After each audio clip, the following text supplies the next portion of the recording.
ধর্ম খ্রিস্ট বা ইহুদি ধর্ম হোক অথবা পৃথিবীর অন্য কোন ধর্ম হোক, অন্য যে কোনো মানব রচিত মতবাদ হোক, চাই সেটা গণতন্ত্র হোক, চাই সেটা সমাজতন্ত্র হোক, চাই সেটা যে কোনো মতবাদ হোক, পূর্ণাঙ্গ জীবন ব্যবস্থা একমাত্র বিশ্ববাসীর সামনে ধোয়া করতে পারে, প্লেস করতে পারে ইসলাম। ইসলাম ছাড়া পূর্ণাঙ্গ জীবন ব্যবস্থা আর কেউ জাতির সামনে, মানুষের সামনে উপস্থাপন করতে পারে না।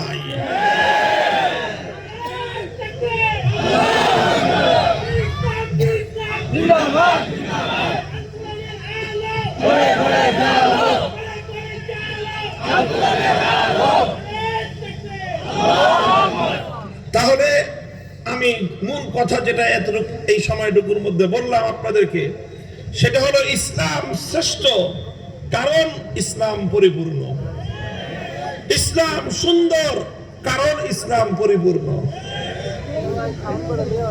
আপনি যদি ইসলামকে পরিপূর্ণ না মানেন তাহলে ইসলামের সৌন্দর্য থাকবে না। আপনি যদি ইসলামকে পরিপূর্ণ না মানেন ইসলামের শ্রেষ্ঠত্ব থাকবে না। সবচেয়ে বড় সমস্যা, দুঃখজনক কথাটা হলো এই জায়গাতেই, অন্যান্য ধর্মাবলম্বীরা তো দূরের কথা, অন্যান্য ধর্মাবলম্বীদের কথা বাদ দিলাম, স্বয়ং মুসলমানদের মধ্যেই, ইসলাম ধর্মের যারা অনুসারী তাদের মধ্যেই আদমশুমারির ভিত্তিতে যেই মুসলমানরা রয়েছে এদের মধ্যে অধিকাংশই ইসলামকে পূর্ণাঙ্গ জীবন ব্যবস্থা হিসেবে মানতে প্রস্তুত না। তো যারা ইসলামকে পূর্ণাঙ্গ হিসেবে মানতে প্রস্তুত না, তারা ইসলামের কি সৌন্দর্য বুঝবে আর ইসলামের কি শ্রেষ্ঠত্ব বুঝবে? এই জন্য তারা খণ্ডিত আকারে ইসলামকে বোঝার চেষ্টা করে, ইসলামের ক্ষতি করে, মুসলিম উম্মার ক্ষতি করে তারা।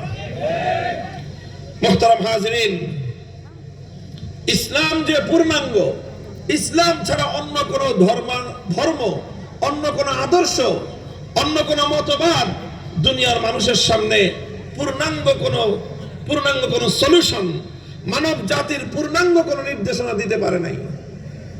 এটা আমার শুধুমাত্র মুখের কথা নয়, এটা একটা বাস্তব এমন একটা কথা যেটাকে আমরা চ্যালেঞ্জ করে বলতে পারি, ওপেন চ্যালেঞ্জ করে বলতে পারি।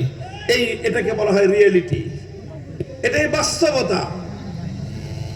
উদাহরণস্বরূপ শুধুমাত্র আমি ইসলামের পূর্ণাঙ্গ জীবন ব্যবস্থা থেকে একটা পার্ট নিয়ে আলোচনা করব, কারণ ইসলামের পূর্ণাঙ্গতা আলোচনা করতে গেলে এক মাহফিল কেন, দীর্ঘ সময়ের প্রয়োজন। ইসলামের পূর্ণাঙ্গতা নিয়ে আলোচনা করতে গেলে ইসলামের পূর্ণাঙ্গতার একটা পার্ট নিয়ে আমি আলোচনা করব। আমি যেমনটা শুরুতেই বলেছিলাম, আমি আলোচনা করি সাধারণত রাষ্ট্র এবং রাজনীতির বিষয়, ইসলামের দিক নির্দেশনা নিয়ে। এখানেও আজকে আমি উদাহরণ হিসাবে, ইসলামের পূর্ণাঙ্গতার দৃষ্টান্ত হিসাবে ইসলামের রাজনৈতিক ব্যবস্থা নিয়ে আলোচনা করব।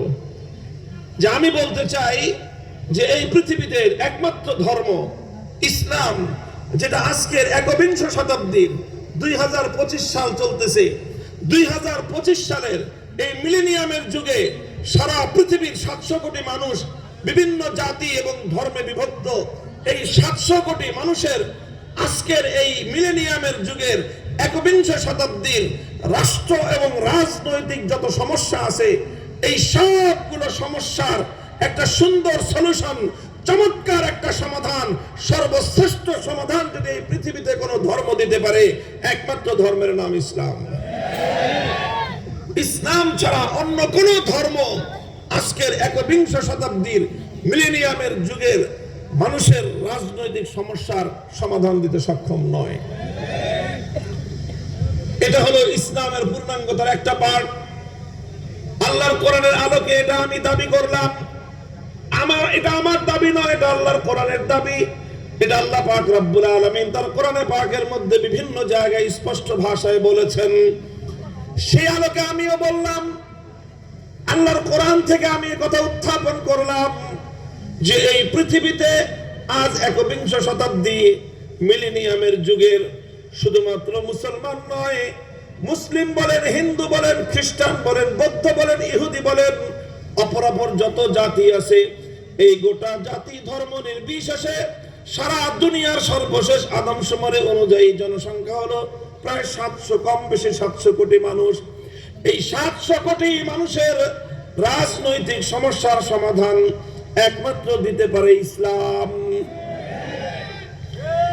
হিন্দু ধর্ম পারে না, খ্রিস্টান ধর্ম পারে না, বৌদ্ধ ধর্ম পারে না, ইহুদি ধর্ম পারে না, অন্য কোন ধর্মের মধ্যে মানুষের রাজনৈতিক সমস্যার সমাধান দেওয়ার মতো কোনো ম্যাটার নাই। ওই ধর্মগুলোর মধ্যে এগুলো নাই, না থাকাটা এটা ওই ধর্মগুলোর কোনো ত্রুটি নয়। কথা বুঝেন? আমি অন্য কোনো ধর্মকে নেগলেক্ট করব না, অন্য কোনো ধর্মের কোনো বদনাম করব না, ধর্মীয় কোনো বিদ্বেষমূলক কোনো কথা আলহামদুলিল্লাহ আমরা বলি না। তবে রিয়েলিটিটা তো আমাদেরকে বলতেই হবে, রিয়েলিটিটা বলতেই হবে।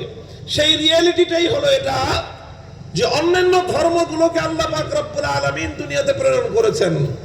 সবগুলো ধর্মই আসমান থেকে এসেছে, তবে অন্য সবগুলো ধর্ম এসেছে ইসলামের পূর্বেকার প্রাচীন যুগের জন্য।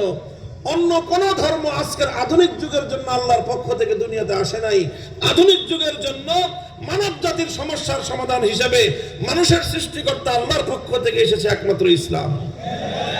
এই জন্য অন্যান্য ধর্মগুলোর মধ্যে আমার আল্লাহ পাক রব্বুল আলামিন আধুনিক যুগের সমস্যার সমাধান রাখেন নাই, বরং যেহেতু আধুনিক যুগের জন্য আল্লাহ পাক কেবলমাত্র ইসলামকে পাঠিয়েছেন, এই জন্য আধুনিক যুগের সমস্যার সমাধান রয়েছে একমাত্র ইসলামের মধ্যেই।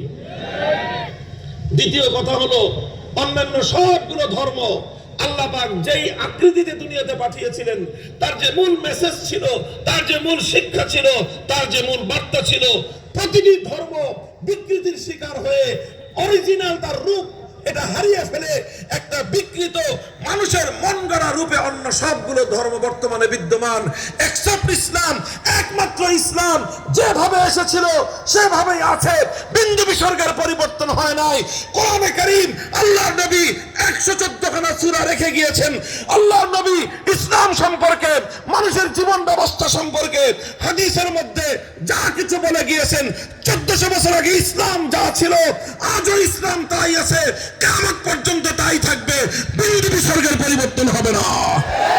নারে তাকবীর, নারে তাকবীর।